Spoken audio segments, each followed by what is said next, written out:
Hello दोस्तों, मैं वर्षा शर्मा स्वागत करती हूँ आपका अपने चैनल में जिसका नाम है घर गृहस्थी। और यहाँ हम बातें करते हैं अपनी घर गृहस्थी की। तो ये वीडियो है कल की। तो जी हाँ, कल थी 12, हमारा निर्जला एकादशी का उपवास था। तो बस यहाँ पर पूजा पाठ हो गई और ये लग रहा है भगवान जी को ड्राई फ्रूट्स का भोग।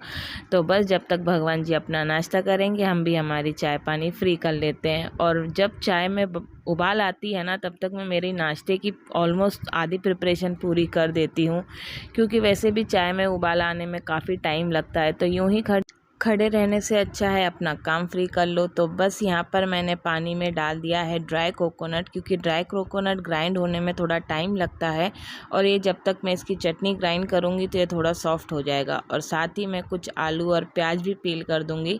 तो जी हाँ, मैं आलू प्याज की एक ड्राई सब्जी बनाऊँगी। इसका भोग नहीं लगेगा, भोग के लिए मैं दूसरा खाना बनाऊँगी। ऑलमोस्ट 12 के दिन हमारा मेन्यू सेट रहता है कढ़ी चावल क्योंकि चावल के दिन चावल का भोग लगना 12 के दिन बहुत ज़रूरी होता है। तो बस इसीलिए ये थोड़ा सा मैं साइड नाश्ता बना रही हूँ, जिससे बच्चों का अगर घर होना तो बस यही सब फरमाइशें पूरी करनी पड़ती हैं। तो बस यहाँ पर देखो, मैंने साथ के साथ सारा कचरा भी फेंक दिया और वो मेरा प्लेटफॉर्म भी साफ़ कर दिया। और यहाँ मेरी चाय में भी उबाल आ गई थी और साथ ही मैंने लक्ष्य के लिए दूध भी बनाना शुरू कर दिया था, क्योंकि उसकी भी पूजा फ्री हो गई थी। तो वो अब दूध पी के पढ़ने बैठेगा। और यहाँ मैं छान रही हूँ हम दोनों के लिए चाय। तो हाँ, हमारी चाय थोड़ी ज़्यादा ही स्ट्रॉन्ग नहीं रहती है, इसमें दूध ज़्यादा होता है और चाय पत्ती मैं कम ही डालती हूँ। हम ज़्यादा स्ट्रॉन्ग चाय नहीं पीते हैं जैसी ऑलमोस्ट बाहर मिलती है। तो बस हम पियेंगे प्लेन चाय। मोस्टली हम लोग सुबह चाय के साथ कुछ भी लेना प्रेफर नहीं करते हैं, आदत ही नहीं है कि इतना सुबह सुबह कुछ खाया जाए। पर हाँ, मैं लक्ष्य को दूध के साथ बादाम ज़रूर देती हूँ। जो मैं भोग लगाती हूँ सुबह बादाम का, वो मैं थोड़ी देर बाद निकाल देती हूँ और शाम को मैं इनको भिगा देती हूँ और सुबह हम बच्चों को वही एज अ प्रसाद नाश्ते में बादाम दे देते हैं। तो उससे उनका ड्राई फ्रूट खाना भी हो जाता है और उनका प्रसाद भी वो ले लेते हैं। तो बस अब मैं अपनी चाय इंजॉय करूँगी शांति से। और ये रहा लक्ष्य का नाश्ता और इसके बाद आते हैं फिर से अपनी कर्म भूमि पर। और इस टाइम तक नक्श सो ही रहा था, वो उठा नहीं था। तो बस मेरे मन में यही चालू था कि बॉस के उठने से पहले मैं ऑलमोस्ट अपना आधा काम फ्री कर दूं, क्योंकि वो जब उठ जाएगा ना तो ना तो मेरा कुछ काम करने देगा और ना ही मुझे आराम से बैठने देगा। तो बस मैं सोच रही थी कि मेरे चाय पीने के बाद ही वो उठे। और बस यहाँ पर मैं आ गई हूँ फिर से किचन में। तो आज मैं बना रही हूँ रवे का डोसा। तो जी हाँ, ये इंस्टेंट डोसा है, क्योंकि रात ही कानूक बोलकर सोया था कि मम्मा मुझे कल डोसा खाना है, मैं कढ़ी चावल नहीं खाऊंगा तो बस मैं उसके लिए यहाँ पर बैटर तैयार कर रही हूँ। और जब एक के लिए बनता है तो ऑफकोर्स औरों के लिए भी बनता ही है। तो इसीलिए मैंने नाश्ते में यही रखा था। मैंने कहा चलो दोपहर को कढ़ी चावल खा लेंगे, पर जल्दी इसलिए बनाती हूँ क्योंकि हस्बैंड चले जाते हैं तो फिर मैं उन्हें टिफ़िन पैक करके दे देती हूँ। तो यहाँ पर मैंने खट्टे दही में रवा मिक्स कर लिया है और साथ ही आप यहाँ देख सकते हो कि मैंने बैटर को कितना थिक और थिन रखा है। तो बस मैंने इसमें नमक नहीं डाला है, क्योंकि नमक डालने से जो फर्मेंट का काम होता है वो स्टॉप हो जाता है। तो बस मैं अभी इसे साइड में रख दूंगी और यहाँ मैं मेरी चढ़ा दूंगी लोहे की कढ़ाई, जिसमें तेल गरम होते ही मैं डाल दूंगी जीरा, कड़ी पत्ता और राई। और उनके क्रैकल होने के बाद मैं इसमें डाल दूंगी मेरे लंबे कटे हुए प्याज। और प्याज थोड़ा सा भुन जाएंगे तब इसमें मैं डाल दूंगी हमारे सूखे हुए आलू, जो मैंने स्क्वायर शेप में मोटे मोटे ही कट करे थे, क्योंकि नॉर्मली डोसा के साथ जो सब्ज़ी मिलती है उसमें बॉयल आलू यूज़ होते हैं। बट अब सुबह सुबह मेरे पास इतना टाइम नहीं था, क्योंकि ये सब्ज़ी बनाने के बाद मुझे फिर से प्लेटफॉर्म क्लीन करना था, क्योंकि इसमें प्याज है और इसके बाद मेरा भोग का खाना बनना था। तो बस इसीलिए मैंने कच्चे आलू डाल दिए। मैंने कहा ये फटाफट थोड़ा सा पानी डाल दूँगी तो इसी में सीज जाएंगे।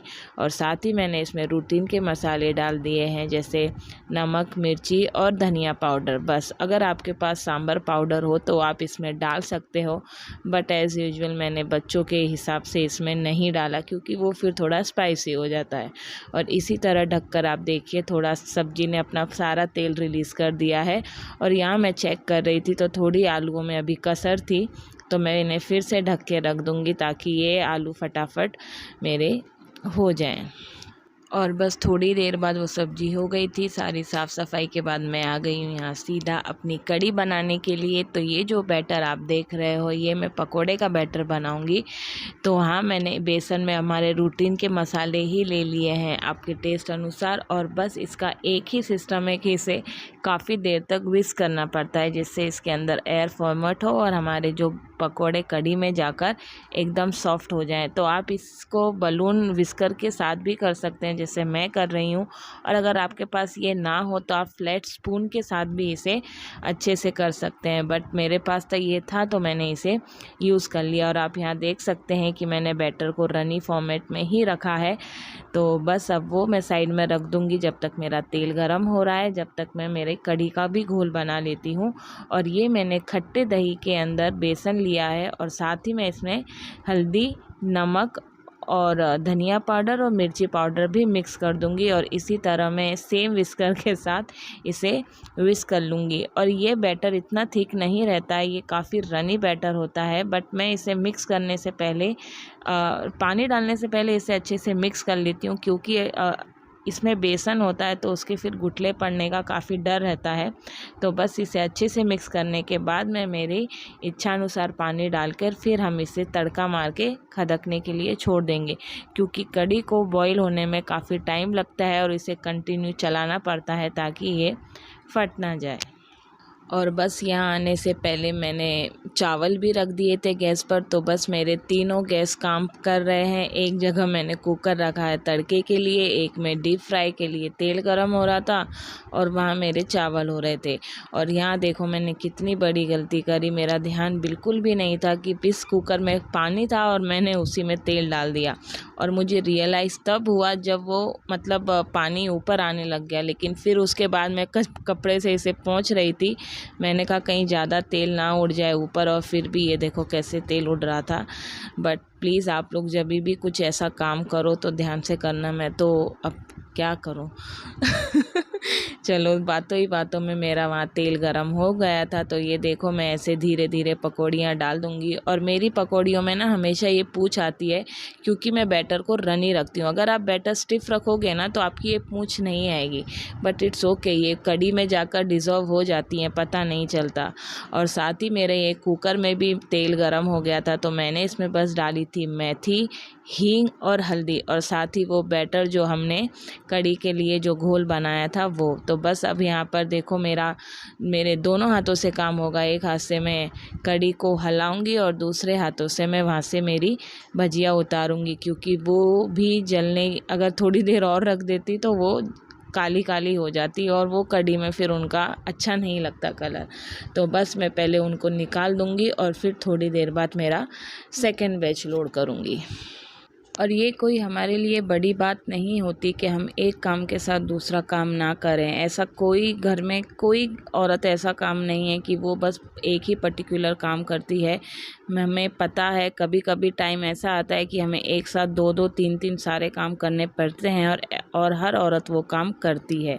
और ये देखो पूरे भजिया उतरने के बाद मैंने फिर से इसमें थोड़ा सा पानी डाल के, ताकि बेसन वेस्ट ना हो, और वो घोल को भी मैं कड़ी में डाल दूंगी, क्योंकि अब तक मेरी कड़ी में खदक नहीं आई थी। तो ये पानी उसमें चल जाएगा। और जब तक मेरी कड़ी और काम हो रहा है, जब तक मैं यहाँ पर ये चटनी की तैयारी कर लेती हूँ। और यहाँ देखो मैं जैसे ही नारियल को कट कर रही थी वो बस ऐसे ही उड़ के जा रहा था।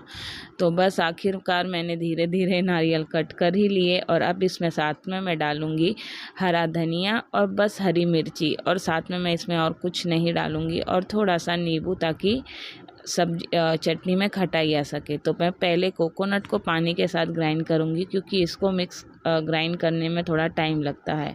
और यहाँ देखते ही देखते मेरी चटनी पिस चुकी थी, और अब है बारी इसके तड़के की। तो वहाँ पर जब तक तेल गरम हो रहा था तब तक मैंने आटा भी छान लिया था, और इसमें मैं अपना बेसिक काम फ्री कर दूँगी, जैसे नमक डालना और सबसे बड़ा ये ट्राइपॉड सेट करना। जी हाँ दोस्तों, अगर आप अकेले ही खाना बना रहे हो, आप अकेले ही कैमरामैन हो, तो सच में बहुत दिक्कत आती है। अब मुझे समझ में आता है कि जो हीरो ही पिक्चर डायरेक्ट करता है उस पर क्या बीतती होगी तो बस यहाँ पर अब मैंने चटनी में तड़का दे दिया है, और इस तड़के में एज़ यूजुअल मैंने कुछ नहीं रखा, सिर्फ फ्राई डाली है आप इसमें कड़ी पत्ता और लाल मिर्ची भी डाल सकते हो, बट वही कि अगर सामने दिख जाए तो फिर निकाल के फेंकते हैं बच्चे, तो इससे अच्छा मैंने उनमें डाला ही नहीं। तो मैंने कहा ठीक है चलो सिंपल ही रखती हूँ, क्योंकि उसी को खाना है और अगर वही ना खा पाए तो फिर फ़ायदा नहीं। और इसलिए मैंने बस राई का ही तड़का डाला है। और ये चटनी चली जाएगी मेरी थोड़ी देर बाद फ्रिज में, क्योंकि गरम तेल डालने के बाद इसका टेम्परेचर थोड़ा नॉर्मल हॉट ही रहता है, ठंडी नहीं रहती। तो बस नॉर्मल होने के बाद मैं इसे फ्रिज में रख दूँगी।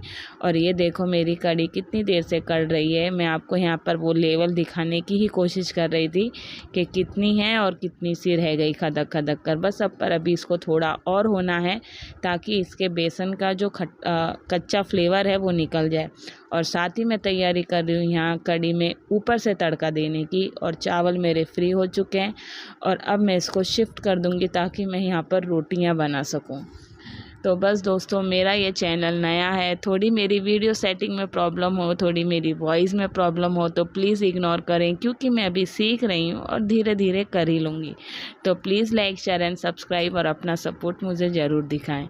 और बस यहाँ मेरी कढ़ी में उबाल आ गया है, तो मैं इसमें डाल दूँगी अपने सारे पकोड़े। और पकोड़े डालने के बाद इन्हें बस थोड़ा सा अंदर डिप कर दें और इसको ढक दें और थोड़ा सा खुला रखें, क्योंकि अगर आप इसे पूरा कवर कर दोगे ना तो आपकी पूरी कढ़ी बाहर आ जाएगी।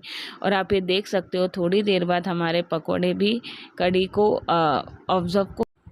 के फ्लेवर को ऑब्जर्व कर लेते हैं। मैं इसे खुला रख के ही थोड़ी देर उबालूंगी, जिससे मैं इसमें फ़ाइनल तड़का दे सकूं। और फाइनल तड़के में भी मैंने बस हींग और लाल मिर्ची ही डाली थी, क्योंकि जब मैंने इसमें तड़का दिया था तब मैंने इसमें मेथी दाने का तड़का दिया था। तो बस ये देखिए तड़के लगते ही इसकी शक्ल दुगनी हो जाती है नेक्स्ट लेवल। बस इतनी, और वाकई में बहुत अच्छी कढ़ी बनी थी। कढ़ी का एक यही है कि बस आपका दही खट्टा होना चाहिए। अगर दही खट्टा नहीं है तो कढ़ी में स्वाद नहीं आता है। और आप देख सकते हो साथ ही साथ मेरी वहाँ रोटियाँ फ्री हो रही हैं, क्योंकि मेरा ऑलमोस्ट सारा काम हो गया था। और बस ये सब करके मुझे डोसे बनाने थे, ताकि ये लोग नाश्ता करने बैठे और मैं भोग की थाली लगाकर इनको गरम गरम देती रहूं। और ये पूरा खाना बनाने में दोस्तों मुझे 1.5 से पौने 2 घंटे लग गए थे, बट इस वर्थ इट। जब आपको कोई पॉजिटिव रिज़ल्ट मिलता है तो आप अपनी सारी थकान भूल जाते हैं। तो बस अब बारी है यहाँ डोसों की। तो यहाँ मैं आपको दिखा रही थी कि बस आपको बैटर की कैसे रखना है, ना ज़्यादा रनी है ना ज़्यादा फ्लोई। तो बस अब एंड टाइम पे हो गया था यहाँ पर नमक ख़त्म। अब किस किस के साथ ऐसा होता है ना, जब जल्दी के काम हो तो कभी गैस ख़त्म, कभी नमक ख़त्म। और मसाले तो हम भर भी लें, पर नमक तो मैं पहले भर कर नहीं रखती, तो इसलिए मैंने पैकेट नीचे उतार के रखा था।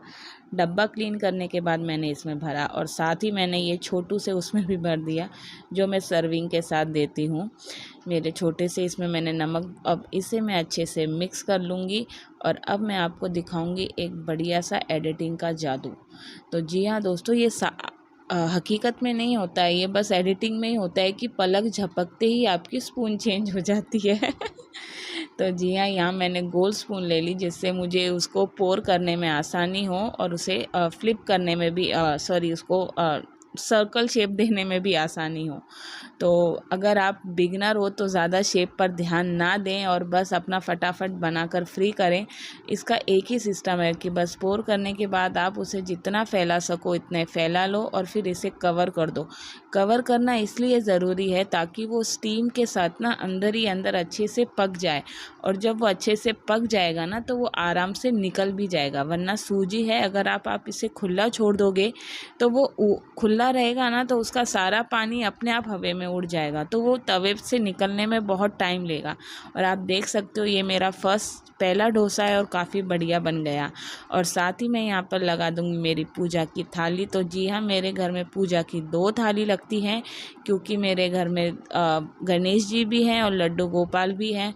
तो बस दोनों के लिए अलग थाली लगती है, क्योंकि जो हमारे साइड से होंगे या नॉर्मली बहुत से लोगों को पता होगा कि तुलसी का भोग जिसमें लगता है वो गणेश जी अपने भोग नहीं अपनाते हैं, तो इसीलिए तुलसी और लड्डू गोपाल जी को भोग में तुलसी सबसे ज़्यादा ज़रूरी होती है, तो बस एक में मैं तुलसी छोड़ देती हूँ और एक में मैं फूल छोड़ देती हूँ। तो इसीलिए हमारे घर में भोग की 2 थाली लगती हैं। और ये देखो कि अब मेरे पास रखने के लिए भी जगह नहीं थी और मैं इन्हें सरका कर मेरी थाली प्रिपेयर कर रही थी। और बस जैसे ही मेरी भोग की थाली लगेगी, यहाँ आ जाएंगे हमारे घर के छोटे पंडित जी भोग की थाली लगाने। और सच में दोस्तों, जब उसने भोग लगाया तो मैं वीडियो ले रही थी भगवान जी की थालियों का, तो मुझे बोलता है बस मम्मी बहुत हो गई वीडियो, अब उन्हें खाना खाने दो। और उसने लिटरली गेट बंद कर दिया। मैंने कहा बढ़िया भाई। तो बोले, और ये देखो मेरी भोग की थाली कितनी बढ़िया लग रही है। और पता है, जब मैं ये खाना खाने बैठी तब मुझे ध्यान आया कि अरे मैंने कुछ मीठे का तो भोग लगाया ही नहीं। ये होता है जब आपकी याददाश्त ना उच्च कोटि की हो। तो बस फिर बाद में मैंने थोड़ी सी मिश्री का भोग लगाया था अलग से। तो अब क्या करें, गलती है, भूल गई, ध्यान से ही निकल गया बिल्कुल। चलो कोई नहीं। तो यहाँ पर लक्ष्य पूरे थाली पर तुलसी छोड़ रहा है जिससे भोग समर्पित हो। और आप भी मेरे बड़े से मंदिर का छोटा सा दर्शन कर लीजिए। बस बंसी वाले तुम सबकी इच्छाएं पूरी करे, तुम सबको खुशी दे, बस यही इच्छा है। और बस यहाँ पर अब बारी है बच्चों के नाश्ता करने की। और बस कानू का यही है, मैं कैमरा लेकर सामने जाऊँ और इसके पोज मारना चालू हो जाता है। पर इन्होंने अच्छे से खाया, और क्या चाहिए कि मुझे उसे खिलाने के लिए मेहनत नहीं करनी पड़ी, वो अपने हाथ से खा रहा था। और शाम को सडनली पुणे का वेदर इतना बेकार हो गया था दोस्तों। तो ये देखो कितनी ज़ोर की हवाएं, तूफ़ान, बारिश, और मुझे डर था कि कहीं मेरा ये ब्रह्म कमल का पेड़ ही ना टूट जाए। तो बस इसी के साथ मैं करती हूँ अपनी वीडियो का and. Please like, share and subscribe अगर आपको मेरी वीडियो अच्छी लग रही है। थैंक्स फॉर वॉचिंग मी। मिलती हूँ नेक्स्ट वीडियो में, तब तक के लिए बाय बाय। अपना